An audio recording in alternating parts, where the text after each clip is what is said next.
Hey everyone, Chris here from the Hot Wheels Garage. Today we're checking out two cars, the Hudson Hornet from the Rod Squad, as well as Moto Wing from the Rod Squad. We got these from our 2020 M case, and it's the first time we've seen these two cars in this color. So if you like seeing brand new Hot Wheels opened up, make sure you're a subscriber. Let's dive straight into it. All right, let's check out Moto Wing, car 9 of 10 for the Rod Squad series for 2020.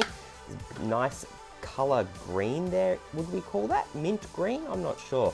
And we've got that sort of army decal on the side there. Pretty cool looking bike. Not sure it's my favorite of the two. Well, it's quite clear it's not my favorite of the two, but I think the color combination is pretty nice on this one. Let's check out the detailed views and we'll get this guy on the track.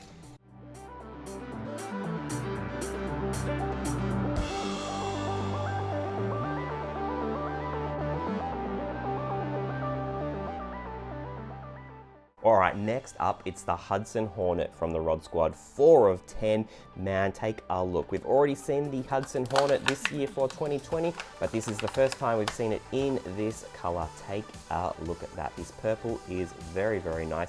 Very bright chrome base there. Got the chrome rimmed wheels, clear windows, black interior. Oh man, this car is perfect. It's definitely my favorite. Smash a big thumbs up on the video if you agree that the Hudson Hornet is the best out of the two. Check out the detailed views and we'll get this one on the track.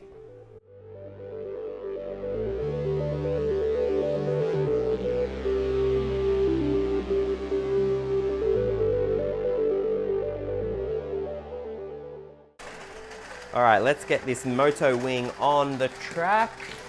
Give it a push. Yeah, pretty good. I knew it would be good because of that die-cast base. Yeah, not a problem at all on the track. Smash a big thumbs up for that car. Now it's time for the 52 Hudson Hornet. Look, I know the purple color is pretty cool, but I don't think it's gonna work very well on the track. Oh man, it got around one loop. That is pretty good. Let's give it another go. You know what, that car surprised me. I didn't think it would do that well, but you know what, it's still my favorite of the two.